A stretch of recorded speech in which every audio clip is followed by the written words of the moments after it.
नमस्ते बच्चों, मैं आपका हिंदी शिक्षक पंजाब राव जाधव स्वागत करता हूं आपका आज के इस नए वीडियो में।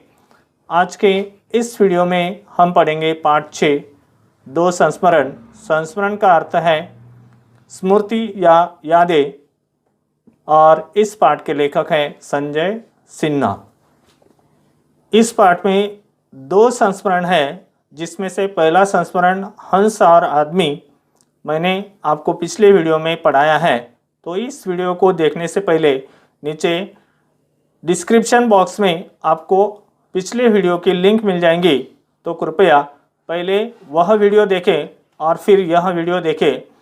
तो आज हम दूसरा संस्मरण पढ़ेंगे, जिसका नाम है आत्मीय रिश्ते।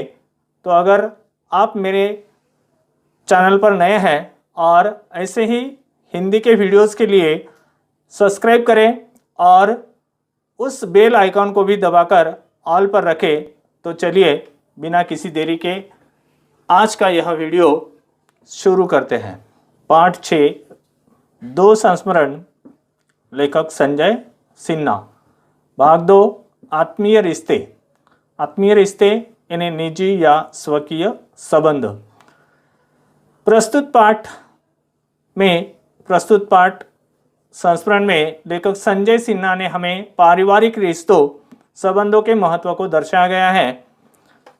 लेखक संजय सिन्हा जी ने हमें बताना चाहते हैं कि इस पाठ में किस तरह लेखक के परिवार ने अपरिचितों को सहजता से आश्रय दिया, सहायता की।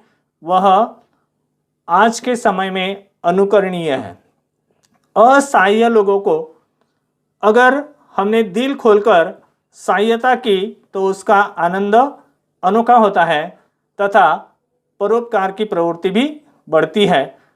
आत्मीयता का मनोबल बढ़ता है, अपनापन दर्शाना आता है। अपनापन यानी अपना अनोखापन होता है। और इससे पाठ की शुरुआत करते हैं। आत्मीय रिश्ते।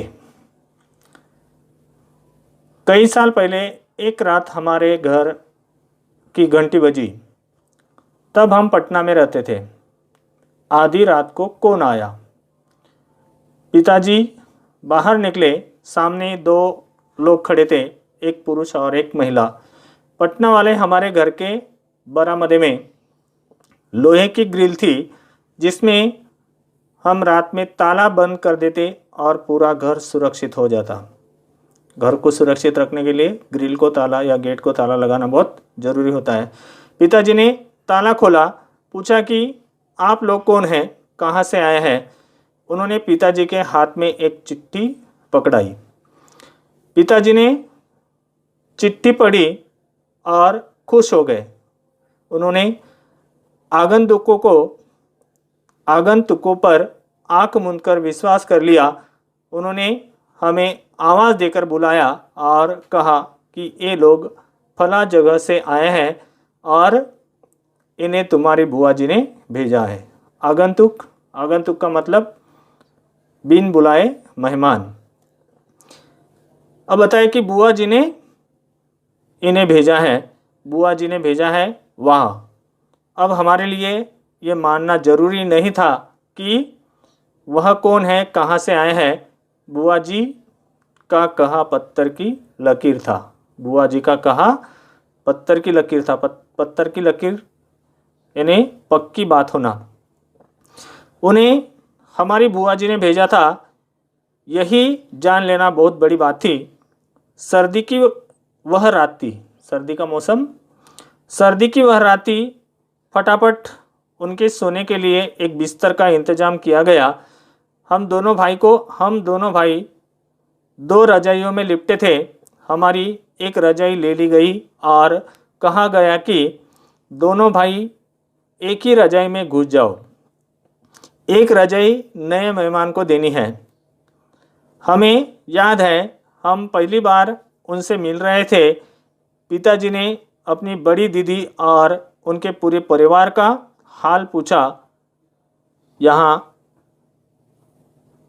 लेखक हमें बताना चाहते हैं कि बुआ जी के घर से आए और उनकी हालत या बुआ जी की हालत कैसे है, वो इन्हें किस तरह से रह रहे हैं, उनकी इन्हें राजी खुशी पूछना बहुत जरूरी था। पिताजी ने अपनी बड़ी दीदी और उनके पूरे परिवार का हाल पूछा और ये जान लिया कि वे उनके जानने वाले हैं, मतलब हमारे रिश्तेदार नहीं, बुआ जी की पहचान वाले हैं। अब बुआ जी की पहचान वाले हैं तो उनके लिए अलग से हमारी पहचान या हमें उनको पहचानने की आवश्यकता नहीं थी। आने वाली महिला की तबीयत थोड़ी खराब थी और पटना मेडिकल कॉलेज अस्पताल में उनका इलाज होना था। इलाज यानी उपचार। चूँकि वह मेरी बुआ जी को जानते थे और बुआ जी के छोटे भाई का परिवार पटना में था, इसलिए ये तो सोचने की बात नहीं थी कि वह कहाँ रहेंगे। वह बिना किसी पूर्व सूचना के हमारे घर पहुंच गए थे और उनकी ट्रेन आनी तो शाम को थी, लेकिन ट्रेन के टाइम से न चलने का बुरा कौन मानता है। ट्रेन लेट होती, कभी जल्दी आती, क्या होता है कि ट्रेन के टाइम से न चलने का बुरा कौन मानता है। ट्रेन 5 घंटे लेट पहुंची थी और हमारे वह मेहमान बिना खाए पिए आधी रात में हमारे घर पहुंच गए थे। फटाफट खाना बना, फटाफट तुरंत जल्दी सोने का जुगाड़ हुआ, सोने के लिए उनका इंतजाम किया गया और सुबह उन्हें अस्पताल पहुंचाने का भी, इन्हें ये सारी बातें उनके लिए हमें करनी पड़ी। वे कोई सप्ताह भर हमारे घर रहे। हम खूब घुल मिल गए थे एक साथ, दोनों का यानी उन लोगों का और हमारा, हम खूब घुल मिल गए। हम रोज ठहाके लगाते। क्या लगाते? ठहाके लगाना, जोर जोर से हंसना, साथ खाते और पूरी मस्ती करते। ऐसा लग रहा था मानो हम सदियों से एक दूसरे को जानते हो। क्या करते हो? सदियों से हम लोग एक दूसरे को जानते हो, पहचानते हो। बुआ जी ने तिल की मिठाई भेजी थी। बुआ जी ने तिल की मिठाई, दिल्ली में उसे गजक कहते हैं। क्या कहते हैं? गजक। हमारे यहाँ सब तिलकुट कहते हैं। हम सब ने तिल और गुड़ की उस मिठाई को खूब मज़े लेकर खाया। हमारी बुआ जी सारे संसार का ख्याल रखती थी और भाई भतीजों में तो उनकी आत्मा बसती थी, उनकी आत्मा ही बसती थी। क्या बताएगी?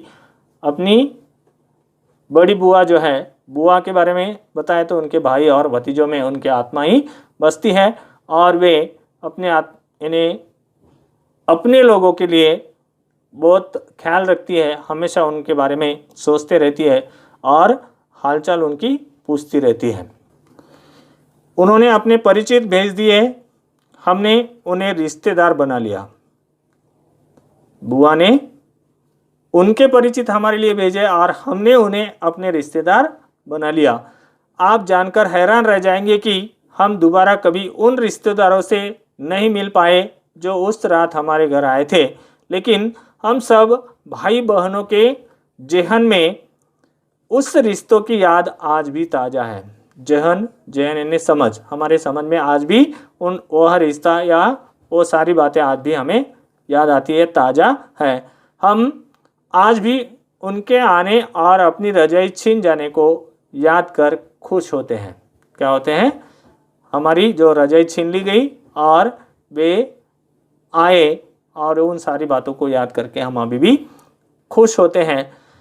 जब मैं 25 साल पहले भोपाल से दिल्ली नौकरी करने आया था, 25 साल पुरानी बात बताना चाहते हैं लेखक। जब मैं 25 साल पहले भोपाल से दिल्ली नौकरी करने आया था तो मेरे मामा जी ने एक चिट्ठी अपने एक जज दोस्त के नाम लिखकर मुझे भेज दिया था। जज दोस्त यानी मामा जी के दोस्त जज थे और उनके नाम पर उन्होंने एक चिट्ठी भिजवा दी थी। दिल्ली के किदवई नगर में वह रहते थे। मैं चिट्ठी लेकर उनके घर पहुंच गया। विश्वास कीजिए, जितने दिन उनके घर रहा, परिवार के एक सदस्य की हैसियत से रहा।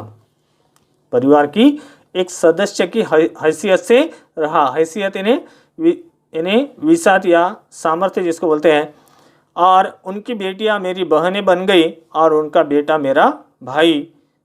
क्या बताया कि उस जज की बेटियां मेरी बहनें बन गई और उनका बेटा मेरा भाई, यानी काली मामा के दोस्त होने की वजह से मुझे कार्यालय से आने में देर होती तो वे चिंतित होते, मेरी राह ताकते। राह ताकना, देखना, इंतजार करना। क्या बताया कि जब मैं कार्यालय से घर आता और आने में देरी होती तो वे चिंतित होते, मेरा इंतजार करते रहते थे। मेरे एक परिजन ने जानना चाहा कि मैं हर रोज माँ, भाई, पत्नी, पिता और तमाम रिश्तों पर ही क्यों लिखता हूँ। लेखक क्या बताना चाहते कि मैं हर रोज माँ, भाई, पत्नी, पिता और तमाम रिश्तों पर ही क्यों लिखता हूँ। उनका कहना है कि ये सारे रिश्ते तो उनके पास भी है, फिर रोज रोज रिश्तों की चर्चा क्यों। बात तो सही है। क्या बताया, बात तो सही है। लेखक यहाँ बताना चाहते हैं कि माँ, भाई, बहन, पत्नी, पिता और तमाम रिश्ते ने ये सारे रिश्तों के बारे में आप क्यों जानना चाहते हैं, लिखना चाहते हैं। और ये सारे रिश्ते यहाँ लेखक बताना चाहते हैं कि अपने जो लोग होते हैं वे अपने ही होते हैं और उनसे या उनके साथ में आत्मीयता से अगर हम लोगों ने बर्ताव किया तो अपनापन अपने आप बढ़ते रहता है, प्यार अपना बढ़ता है। लेकिन फिर मैं जब सोचने बैठता हूँ कि यही सोचने लगता हूँ कि क्या सबके पास रिश्ते हैं, क्या सचमुच रिश्ते हैं। कल मेरे पास किसी ने रिश्तों पर कुछ सुंदर पंक्तियां लिखकर भेजी। कल क्या बताया कि कल मेरे पास किसी ने रिश्तों पर कुछ सुंदर पंक्तियां लिखकर भेजी। आज मैं बहुत छोटे में उन्हें आपके सामने प्रस्तुत कर रहा हूँ। प्रस्तुत करना, उपस्थित करना। आप बहुत गंभीरता से उन पंक्तियों को समझने की कोशिश कीजिएगा। मुझे यकीन है, विश्वास है, यकीन यानी विश्वास है कि आपने हजारों बार पहले भी ये पंक्तियाँ पढ़ी होंगी, लेकिन आज एक बार मेरे कहने से पढ़ी है। फिर मुझे बताइए कि क्या सचमुच हम सब उन पंक्तियों के किसी कोने के करीब हैं। अकेले हम सिर्फ बोल सकते हैं, लेकिन रिश्तों के बीच बातें करते हैं। अकेले हम मज़े कर सकते हैं, लेकिन रिश्तों के बीच उत्सव मनाते हैं। उत्सव मनाना, आनंद मनाना। अकेले हम मुस्कुरा सकते हैं। मुस्कुराना, ऑटो में हंसना, मन ही मन हंसना। लेकिन रिश्तों के बीच हम ठहाके लगाते हैं। क्या लगाते हैं? ठहाके लगाना, जोर जोर से हंसना। और हंसना सेहत के लिए बहुत ज़रूरी है। जो दिल का दौरा वगैरह जिसको पड़ता है, ऐसे लोगों के लिए तो हंसना बहुत ही ज़रूरी होता है। हंसने से, खुश रहने से और परिवार में रहने से ये सारी बातें खुश हो सकते हैं, खुशी से रह सकते हैं। और आखिरी लाइन यह कि यह सब सिर्फ इंसानी रिश्तों में ही संभव है। कौन से रिश्तों में? इंसानी रिश्ते यानी मानवीय रिश्ते। इसमें मैंने पहले ही बताया, माँ बाप, पति पत्नी एक साथ रहकर ये सारी बातें हो सकती है एक परिवार में। अगर संभव है तो जॉइंट फैमिली में भी रहना बहुत ज़रूरी होता है।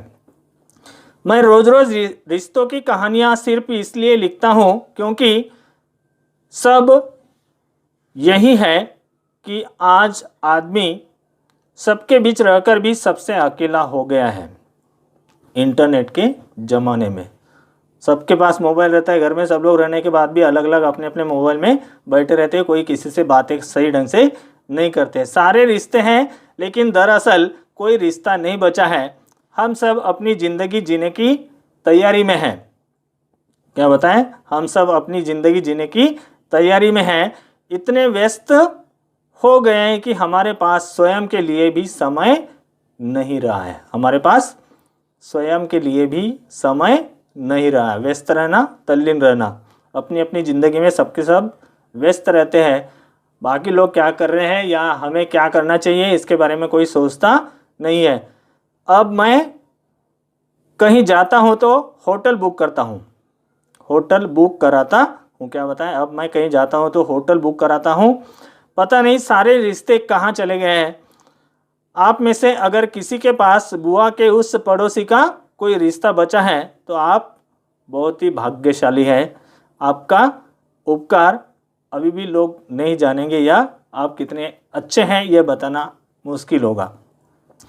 मैं तो अपने उसी भाग्य की तलाश में हर रोज मुंह उठाए आपके पास पहुंच जाता हूं।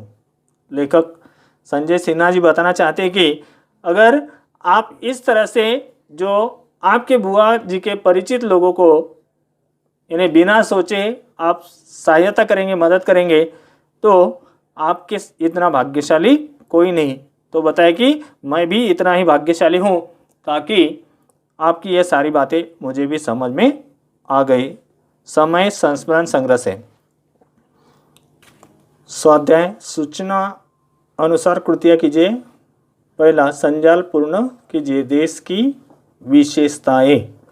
देश की विशेषताएं वैसे यह पाठ में नहीं है लेकिन हमें पता है कि देश हमारा कैसा है। उसमें से पहला, अनेकता में एकता।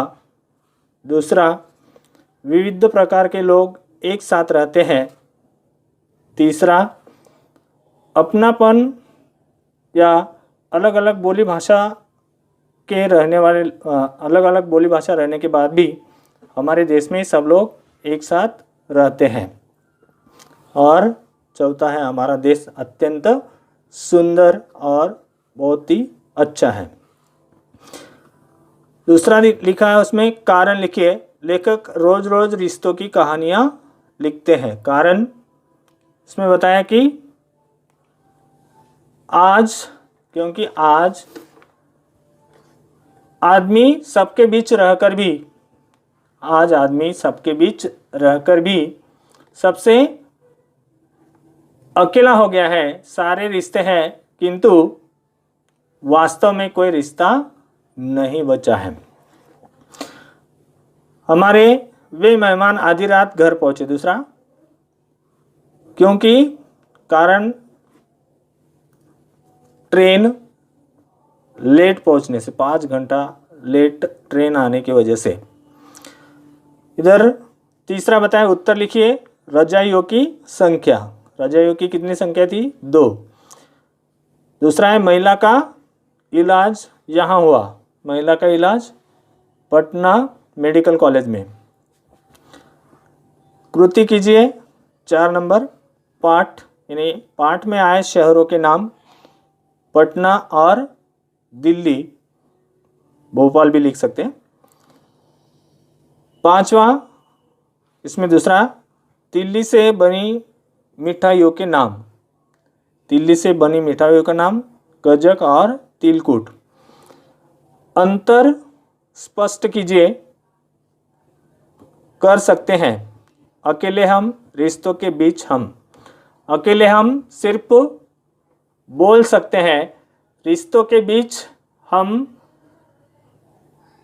बातें करते हैं। अकेले हम मजे कर सकते हैं, रिश्तों के बीच उत्सव मनाते हैं, आनंद मनाते हैं। अकेले हम मुस्कुरा सकते हैं, रिश्तों के बीच हम ठहाके लगा सकते हैं। कृदंत तथा तदित शब्द। कृदंत तथा तदित शब्द, यहाँ कृदंत और यहाँ तदित। टोटल शब्द दिया है, बचना, मानना, उड़ना, चलना, मांगना, व्यक्ति, संस्कृति, अधिकार, शिक्षा, सजना, लिखना, बैठना, इच्छा, क्षण, दौड़ना, आत्मा। इसमें से हमें कृदंत वाले शब्द खाली बचाव, उड़ान, चाल, और तदित वाले शब्द मानवीय, व्यक्तित्व, सांस्कृतिक।